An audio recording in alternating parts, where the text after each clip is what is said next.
আর আমি বলছি শোনো আন্দোলন কাকে বলে। একবার খালি বলে দাও, কোরআনের আইন যদি 24 ঘন্টা চালু করা হয় ভারতের মাটিতে, একটাও ধর্ষণকারী টিকবে না, একটাও চোর থাকবে না, একটাও ব্যভিচারী থাকবে না, একটা পরকীয়া থাকবে না। আপনি কি করে রুখবেন? ভারতের সরকার সুপ্রিম কোর্ট রায় দিয়েছে পরকীয় লিগেল এই ভারতের মাটিতে। যে বাংলাদেশে মুসলিম মেয়েরা ন্যাংটো হয়ে আন্দোলন করে যে আমরা স্বাধীনতা চাই, পাক স্বাধীনতা চাই, আমরা যা ইচ্ছা তাই পোশাক পরব, সেই দেশের উন্নতি কি করে হতে পারে? যে দেশে আলেমরা স্টেজের মধ্যে বেজ্জতি হয়, আলেমদিকে একটা সাধারণ লোক এসে বেজ্জতি করে, কেমন করে সেই দেশের উন্নতি হতে পারে? আপনারা ইমানদারির সঙ্গে বলুন তো। আমি আমার জীবনে 18টা বছর জলসা করছি, গোটা পশ্চিম বাংলা নয়, গোটা ভারতবর্ষ জুড়ে, তথা বোম্বাই, গুজরাট, তথা ত্রিপুরা, আসাম, মেঘালয়। আমি হায়দ্রাবাদে জলসা করেছি, ইন্দোরে জলসা করেছি।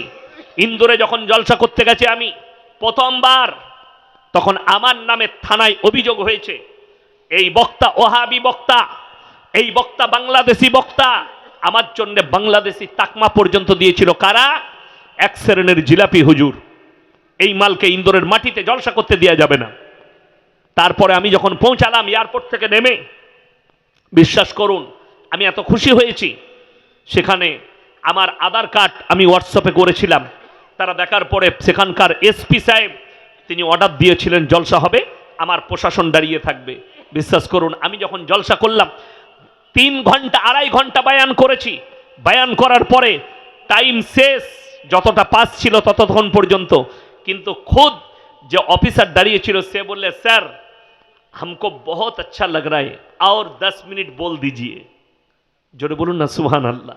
আমি আরো 10 মিনিট বললাম, কিন্তু এতদিন পর্যন্ত বাংলার মাটিতে এত জলসা করেছি, কোন স্টেজে কোন নেতা আমাদেরকে সাহস হয়নি যে অপমান করি। ঠিক বললাম না ভুল বললাম?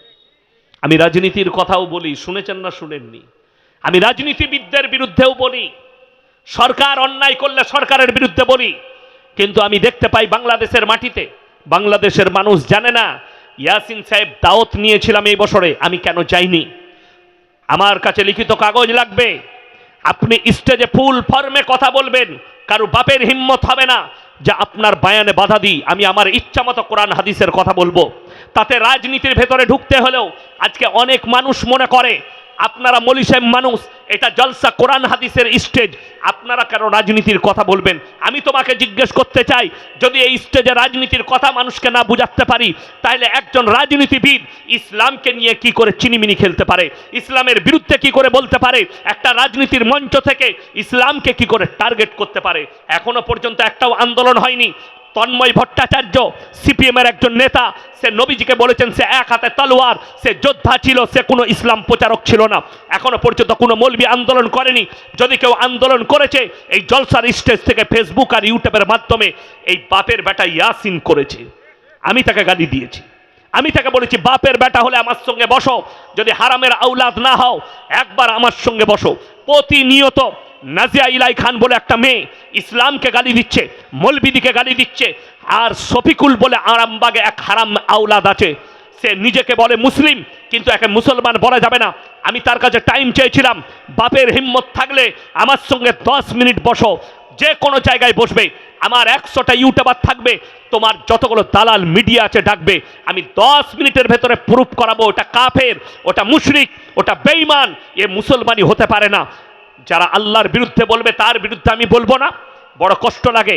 নুসরাত জাহান বলে একজন এমপি ছিল, 2 বছর আগে दिल्ली गए एक मीडिया सामने बोले चिलो ये मौलवी लोगों को कुछ पता नहीं इस्लाम के बारे में। मेरा बाप हाजी साहब है, मेरा बाप भी नमाजी है, लेकिन मैंने बताया था सुन लो, अगर हिम्मत है तो हमसे बैठो। तुम सबसे बड़ा नालायक हो, तुम तो कहती हो कि मैं मुसलमान हो। আমি বলেছিলাম তোমার যে বাচ্চাটা আছে তার বাপটাই ঠিক নাই, এটা আমি বলেছিলাম, বাপের বেটা। আমি ফিরহাদ বাবুকেও ছাড়িনি। যারা মনে করবেন আমার বয়ান শুনে এটা হয়তো একটা দলের চাটা পাঁচাটা গোলাম, তারা ভুল বলছেন না। আর আমাকে যদি রাজনীতিতে নামতে হয় আমি আল্লাহর কসম খেয়ে কোরআনকে সাক্ষী রেখে বলছি, আমি কওমে মিল্লাতের জন্য নামবো। আমাকে যদি নামতে হয় তা আমি আপনাদের জন্য রাজনীতিতে নামবো, যারা মুসলমানের বিরুদ্ধে আগুন উগলাচ্ছে। আজকে দুঃখ লাগে, বেদনা লাগে। কোরআন শিক্ষা দিয়েছে, আমি কালকে সাগর দিঘির মাটিতে বলেছি, ওয়ালা তাসুব্বুল্লাযীনা ইয়াদউনা মিন দুনিল্লাহ ফায়াসুব্বুল্লাহ আদওয়াম বিগাইরি ইলম। তোমরা কারো দেবদেবীকে গালি দিও না, কারো ধর্মকে গালি দিও না। সে যদি অজ্ঞাত অবস্থায় তোমার আল্লাহকে গালি দেয়, তোমার ক্ষতি হবে। আমার 1 লাখের বেশি বায়ান ছুটছে। আমি আমার দেশের দলিত ভাই, আমার আদিবাসী ভাই, আমার হিন্দু ভাই, আমার শিখ ভাই, আমার পাঞ্জাবি ভাই যতগুলো আছে তাদেরকে অনুরোধ করে বলছি, আমার একটা স্কিপ বার করো যে কারো দেবদেবীকে গালি দিয়েছি, আমি শ্রী রামজিকে গালি দিয়েছি, আমি দুর্গাকে গালি দিয়েছি, আমি মা দুর্গাকে গালি দিয়েছি, মা সরস্বতীকে গালি দিয়েছি, মা কালীকে গালি দিয়েছি। যদি আমার একটা স্কিপ বার করতে পারো, আমি আর জীবনে সমাজের বুকে বক্তব্য রাখবো না। কিন্তু জেনে রেখে দিবে, কেউ যদি বলে, আজকে ভেবে দেখুন, যে লোকটা মাথায় টুপি দিয়ে আপনার পাশে বসে ইফতারি করেছে, যে লোকটা বলেছে যে এই ভারতে মুসলমানরাই প্রথম ইংরেজদের বিরুদ্ধে আন্দোলন করেছে, সেই লোকটার বক্তব্য ছুটে বেড়াচ্ছে ফেসবুকে। মেদিনীপুরে বাড়ি ওই ভাঁড় নেতার, আজকে বলছে মাদ্রাসায় সন্ত্রাসবাদ তৈরি হয়, আজকে বলছে টুপিওয়ালারা সন্ত্রাসবাদ। আর এই লোক আমাদের পাশে বসে ইফতারি করেছে, আমাদের পাশে বসে টুপি লাগিয়েছে। এই লোককে মুনাফেক বলতে পাবো না যে তোমার ইসলামকে নিয়ে খেলা করেছে? কেন তুমি দাওয়াত দিলে? কেন ইফতারি পার্টি করলে? আমি সেদিনে বলেছি, আমার দেশের হিন্দু মুসলিম ভাইদিকে বুঝতে হবে, যদি কোনো হিন্দু নেতা আপনার ইফতারিতে আসে আর বলে ইফতারি ভালো, ইসলাম শান্তির ধর্ম, তার নাম গিরগিটি, আপনার ভোট পাওয়ার জন্য এসছে। কালকেই যদি ও হেরে যায়, দল পাল্টালে তার মুখের ভাষা পাল্টিয়ে যাবে, যেমন মেদিনীপুরের একটা নেতার পাল্টিয়ে গেছে। কালকে ইসলাম ভালো ছিল, কালকে মাদ্রাসা ভালো ছিল, কালকে মাদ্রাসা থেকে আন্দোলন শুরু হয়েছে, এই কথা তার মুখের বায়ান ফেসবুকে আমিও শেয়ার করেছি বায়ানটা। আজকে সে বলছে মাদ্রাসায় সন্ত্রাসবাদ তৈরি হয়। হিন্দু ভাইদের জানা দরকার, কোনো মুসলিম নেতা সে যদি হিন্দুদের ধর্ম অনুষ্ঠানে যায়, তাদের পুজো পাঠে যায়, জেনে রেখে দিবে তোমার ঠাকুরকে ভালোবেসে নয়, তোমার শ্রীরামজিকে ভালোবেসে নয়, তোমার ভোটটা ভালোবেসে গেছে, তোমাকে ধোঁকা দিতে গেছে। আর কোরআন বলছে লা ইলাহা উলাই ওয়ালা ইলাহা উলা, তোমরা দুটো নৌকায় পা দিও না। যারা বলছেন সম্প্রীতি বুঝান, আমি কোনো সম্প্রীতি নষ্ট করিনি। আমার বায়ান বার করো যেখানে আমি সম্প্রীতি নষ্ট করেছি। আমার বায়ানে আছে, আমি আজকে আবার বলে যাচ্ছি, রাসূল আকরাম সাল্লাল্লাহু আলাইহি সাল্লাম বলেছেন, তোমরা মুমিন ততক্ষণ হতে পারবে না যতক্ষণ পর্যন্ত তোমার পাশের গরিব তোমার কাছ থেকে সুরক্ষিত নয়। রাসূল বললেন, তোমরা দেখো না তোমার বাড়ির পাশে কে বসবাস করছে, দলিত হোক, হিন্দু হোক, আদিবাসী হোক, খ্রিস্টান হোক, সে ক্ষুধার্ত হলে খাবার দাও, বস্ত্রহীন হলে বস্ত্র দাও, বিপদে পড়লে পাশে দাঁড়াও। তাদের মন্দিরে আরতি হবে আপনার পাশে, হিন্দু ভাই বাস করে, তার মন্দির আছে, মন্দিরে মন্দিরে আরতি হবে, মন্দিরে পুজো পাঠ চলবে, আপনার মসজিদে আজান হবে, মসজিদে নামাজ চলবে। এটাই হচ্ছে হিন্দুস্তানের সংস্কৃতি। আমরা পড়েছি ছোটবেলায়, আমাদের ছোট গায়ে ছোট ছোট ঘর থাকি, সেটা সবে মেলে নাহি কেউ পর, পাড়ার সকল ছেলে মোরা ভাই ভাই একসাথে খেলি আর পাঠশালায় যাই। বন্দে আলিমিয়া লেখা ছড়া, এই ছড়া যখন পড়তাম স্কুলে, আর মনে মনে ভাবতাম, অনুভব করতাম পাড়া প্রতিবেশীতে আমি ইয়াসিন, আমাকে আপনারা মনে করছেন বর্ধমান থেকে প্রধান বক্তা এসছে। জেনে রেখে দিবেন, আমিও একটা আপনাদের মতনই মানুষ, আমি কোনো স্ট্যান্ডার্ড লোক নয়। আপনাকে যেমন আল্লাহ সৃষ্টি করেছে, আমাকেও সৃষ্টি করেছে, আমি কোনো মহৎ ব্যক্তি নয়। আমার জানেন ক্লাস ফ্রেন্ডের নাম কি? আমার বেস্ট ফ্রেন্ড, ক্লাস ফ্রেন্ডের নাম হচ্ছে সুনীল দাস। ফুচকা বিক্রি করে আমার মাদ্রাসার সামনে। আমি বেরিয়ে এলে, আমি পরশু ফোন করেছি, এই আমার ছোট মেয়ে বলছে ফুচকা খাবো, বসিস নি আজকে? বললে হুজুর আজকে বসিনি, তবে প্রথম রমজান থেকে বসবো, মুখটা ছাড়াবো আপনাদের রোজাতে। কতটা বুঝতে পারেননি? কত ভক্তি, কত শ্রদ্ধা। যাদের মনে হচ্ছে সম্প্রীতি নষ্ট করছে, আপনি আমার এলাকায় আসুন, আপনি বুঝতে পারবেন। আমার গ্রামে ৪,৫০০ বসতি আছে। কত বললাম? সমস্ত মুসলিম বাড়ি, একটা অমুসলিম ভাই নেই। সেখানে একটা ঘর দেখাবো পালদের, কিদের বললাম? পালদের, কমল পালের বাড়ি, মিষ্টির দোকান। রমজান মাসে আমার গ্রামের ওই ৪,৫০০ বাড়ির মিষ্টিটা ওর দোকান থেকেই যায়। তার ভাগ্নে দোকান চালাচ্ছে, তার নাম বাপি। আমি যদি এক্ষুনি ফোন করি রাতের বেলা, এই মাদ্রাসায় ৫০০ পিস রসগোল্লা পাঠা, পয়সার প্রয়োজন পড়বে না, হুজুর পাঠাচ্ছি। আমার মাদ্রাসার জলসা হয়, কি বলে জানেন? আমি বলেছি এই ৫০০ পিস ১০০০ পিস রসগোল্লা লাগবে, সে বলে হুজুর আমি ২০০ পিস দেবো খাবার জন্যে। তাকে বলি না, চাপ নেই। আমি চ্যালেঞ্জ দিলাম কোন রাজনৈতিক নেতাকে, এসো আমার গ্রামে মিডিয়া নিয়ে, তাকে জিজ্ঞেস করো সেই বাপিকে, জিজ্ঞেস করো ওই কমল পালের পরিবারকে, তুমি যে গ্রামে এতগুলো 4,500 বসতির ভেতরে তুমি ব্যবসা করছো, তুমি বাস করছো, তোমাকে কি কোনো রকমের কষ্টের মধ্যে আছে? পাবেন না। এটা হিন্দুস্তান, আমরা সম্প্রীতির সঙ্গে আছি, তার কোনো কষ্ট হয় না।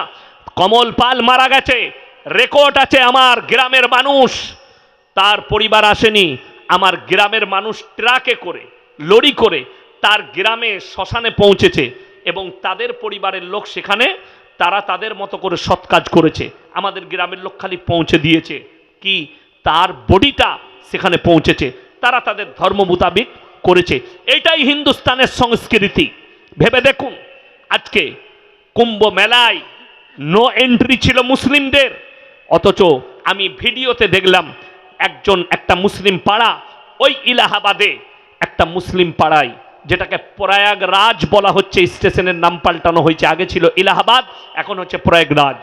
ওইখানে একটা মহল্লায় এত অমুসলিম ভাইরা চলে গেছে, পুণ্যার্থীরা, তারা জায়গা পায়নি, মুসলিমরা তাদের বাড়ি খুলে দিয়েছে, বাথরুম খুলে দিয়েছে, মসজিদ খুলে দিয়েছে, মাদ্রাসা খুলে দিয়েছে, এখানে আপনারা বাথরুম করুন, আরাম করুন। তাদের খাবারের ব্যবস্থা কেন? আপনি বিশ্বাস করবেন না, বিহার থেকে আজ থেকে 6 বছর আগেকার ঘটনা। আমার বাড়িটা হচ্ছে ন্যাশনাল হাইওয়ে NH2 এর ওপরে, দিল্লি রোডের ওপরে, কলকাতা টু দিল্লি রোড, তার ওপরে আমার গ্রাম, দুদিকে গ্রাম, মধ্যখানে বাড়ি। তো একটা মোড়ের নাম আছে পারাজ মোড়, সেখানে তারকেশ্বরে শিবের মাথায় জল ঢালতে যাচ্ছিল এক বাস পুণ্যার্থী। রমজানের মাস ছিল আমার মনে আছে, বাস পাল্টি করেছে ঠিক রোজা খোলার আধ ঘন্টা আগে। রোজদাররা ছুটে গেছে, তারা রোজা খুলেনি, সমস্ত লোককে গাড়ি করে করে করে হসপিটালে পৌঁছেছে। কেন? আল্লাহ রসুল সাল্লাল্লাহু আলাইহি সাল্লামকে আল্লাহ বললেন, পৃথিবীর মানুষকে বলো, কেউ যদি একটা মানুষের প্রাণ বাঁচায়, সে গোটা মানব জাতির প্রাণ বাঁচালো। কেউ যদি একটা মানুষকে উপকার করে, সে গোটা মানব জাতির উপকার করলো। আমার ভাই, ইসলাম বলছে তোমার কাছ থেকে যেন এতটুকু কেউ কষ্ট না পায়। আমরা কেউ কেউ কি কষ্ট দেব না? সকলে জোরে বলুন ইনশাল্লাহ। তোমার বাড়ির পাশে কোনো অমুসলিম ভাই বসবাস করবে, তোমার দ্বারা যেন সে কষ্ট না পায়, তোমার দ্বারা যেন সে ব্যতীত না হয়। নবী আকরাম সাল্লাল্লাহু আলাইহি সাল্লাম মাথার পাগড়িটা হাতেম তায়ের বিটির মাথায় চাপিয়েছেন। আল্লাহ নবীকে বললেন, সাহাবীরা, ইয়া রাসূলুল্লাহ, এটা মুশরিকের বিটি। নবীজি বললেন, শোনো, আমি মেয়েদের মাথা ঢাকতে এসেছি, খুলতে আসিনি। জোরে বলুন সুবহানাল্লাহ। আমি মেয়েদের মাথা ঢাকতে এসেছি, অর্থাৎ আমি ঢেকে দিয়েছি। আমার ভাই, ভারতের যে সমস্ত হিন্দু হোক, দলিত হোক, আদিবাসী হোক, যতগুলো মা আছে তারা আমার মায়ের মতো, বিটিরা আমার বিটির মতন, বোনরা আমার বোনের মতন। আমার ভাই আপনাদেরকে অনুরোধ করছি, সবাই বলুন, আমরা সবাই দিনের উপরে প্রতিষ্ঠিত হব। জোরে বলুন ইনশাল্লাহ। আপনার চলার, আমার চলার পথ হবে কোরআন এবং রসুল সাল্লাল্লাহু আলাইহি সাল্লামের আদর্শের উপরে। 3টে লোক, এরপরে বলবো, রমজান মাস আসছে, 3টে লোক যদি দোয়া করে, আল্লাহ তাদের দোয়াকে ফেরাবেন না। জোরে বলুন সুবহানাল্লাহ। কটা বললাম বাবা? কটা বললাম? 3টে। নাম্বার 1, ওয়া আতিদাল কুরবা, তোমার কাছের গরিব যদি হাত পাতে, তাদের হাতকে আল্লাহ ফেরাবেন না। তারা যদি দোয়া করে, ওয়াল ইয়াতামা ওয়াল মাসাকিন, এতিম আর মিসকিন যদি হাত পাতে, তাদের হাতকে আমার আল্লাহ ফেরাবেন না। ওয়াবনাস সাবিলি ওয়ালা তুবাদ্দির তাবদীরা, আর মুসাফির যদি দোয়া করে, তাদের দোয়াকে আমার আল্লাহ ফেরাবেন না। আজকের এই মজমায় সব থেকে বড় মুসাফির আমি। ইনি তো কাছের মানুষ, সভাপতি সাহেব শেখ, উনিও কাছের মানুষ। আমি কিন্তু 350 কিলোমিটার এসেছি আমার বাড়ি থেকে।